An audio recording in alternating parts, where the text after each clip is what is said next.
एक किंगडम था फुलवारी नाम का, जिसमें एक जो किंग था, वो हर एक नाइट के बाद अपनी वाइफ को मार देता था।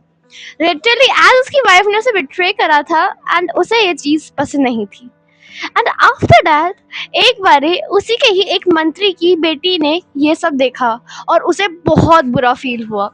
आफ्टर टाइम सम टाइम उसने बहुत मेहनत से या बहुत एंकरेज करके अपने पापा से ये बात बोली। उसके पापा किंग के फेवरेट मंत्री थे, तो उसके पापा ने किंग को मनाया और किंग ने बोला कि तुम्हें पता है कि इसका अंजाम क्या होगा, अगली सूरज उगते ही तुम्हारी जो बेटी है उसका मर्डर हो जाएगा, यानी उसे फांसी दे दी जाएगी, तो क्या तुम अब भी राजी हो? तो मंत्री रोने लगा एंड उसने हाँ बोल दी। मंत्री के हाँ बोलते सार राजा ने जब उसकी बेटी को देखा तो राजा ने भी हाँ बोल दी, एज शी वॉज ब्यूटिफुल। और राजा ने बोला कि क्या तुम्हें कहानियां आती हैं? तो उसने बोला हाँ, मुझे बहुत सारी कहानियां आती हैं, और कल सुबह इससे पहले आप मेरा खून कर दें, मेरा कत्ल कर दें, मैं आपको कहानियां सुनाना चाहती हूँ। तो उस स्टोरी में फिर वो अपनी स्टोरी बताती है कि एक बार एक राजा अपनी बेटी को इसी तरह से मारता था, पर एक दिन उसके मंत्री ने उसको देख के राजा को कत्ल कर दिया, जिसके कारण वो राजा की डेथ होने के बाद उनकी सारी बेटियों ने अपने राज्य में अशांति सी फैल गई कि राजा का कत्ल हो गया था। फिर उस राजा का कत्ल होने के बाद लोग सारे परेशान हो गए कि अगला राजा कौन बनेगा, क्योंकि वो सारी बेटियां थी तो रानी के लिए भी फिर कोई राजा चाहिए। तो इसकी वजह से कोई राजा का चुनाव नहीं कर पा रहा था।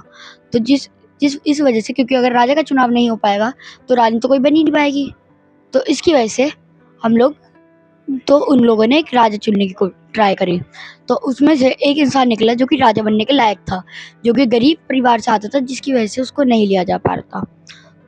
तो अब वो लोग सोचते हैं कि हम इसे राजा का गद्दी कैसे दें, क्योंकि ये गरीब है और मतलब कि कैसे कर पाएगा, इतनी सारा उसको वो मिल जाएगी, स्लीप मिल जाएगी उसको, पूरा वो राज्य मिल जाएगा संभालने के लिए, वो जो चाहे वो कर सकता है।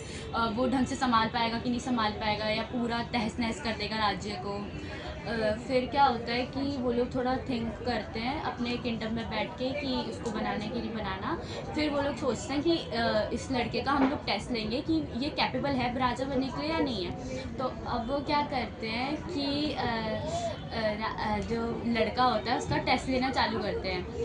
पहले टेस्ट में क्या होता है कि को राजा बनाना चाहते हैं, पर राजा बनाने के लिए वो उसकी काबिलियत देखना चाहते हैं। अब काबिलियत देखने के वो टेस्ट लेते हैं उस लड़के का। टेस्ट में ये होता है, पहले ये देते हैं कि इस लड़के के पास अगर पैसा आ गया तो ये राजा बनने के बाद अपनी प्रजा को कुछ रख पाएगा कि नहीं कर पाएगा। इसके लिए वो ये देखते हैं कि जब इसके पास ये राजा बनने के बाद ये अपने देश के अंदर जो गरीब हैं उनके साथ वो क्या करेगा, उनको कैसे अमीरी की तरफ लेके जाएगा और क्या अच्छे से कानून बनाएगा। तो वो कानून बनाने के लिए पहले राजा को देखते हैं कि कैसे उन चीज़ों को आइडेंटिफाई करेगा कि वो देश में जो भी हमारे गरीब हैं उन गरीबों को या जो परेशान लोग उनकी समस्याओं का कैसे समाधान करेगा। इसके लिए वो राजा से बोलते हैं अब जाओ टेस्ट करके और बताओ कि अपने देश को उन्नत कैसे बनाएगी और उन्नत बनाया जा सकता है। राजा सबसे पहले क्या करता है, वो रात को अपना फेस बदल के जाता है। फेस बदल के जाने के बाद वो गली गलियों में घूमता है और जो गरीब लोग वहाँ बैठे रहते हैं उनकी चुपचाप जाकर उनकी बातों को सुनता है ना। तो पहला राजा जब जहाँ बैठता 4 बंदों के बीच में जाकर तो वो लोग बात कर रहे थे कि इतना ठंडक का माहौल है और हमारे पास रहने की जगह नहीं है, ठीक है। और राजा देखो मस्त में सो रहा होगा आगे जाके, ठीक है, वो खुद आराम से सो रहा है, उसकी जनता जो है ठंड में सुखड़ रही है। यहाँ पे ना आपके लेटने की जगह, आराम से ना बैठने की जगह, रात भर हमें आग जला के बैठना पड़ता है।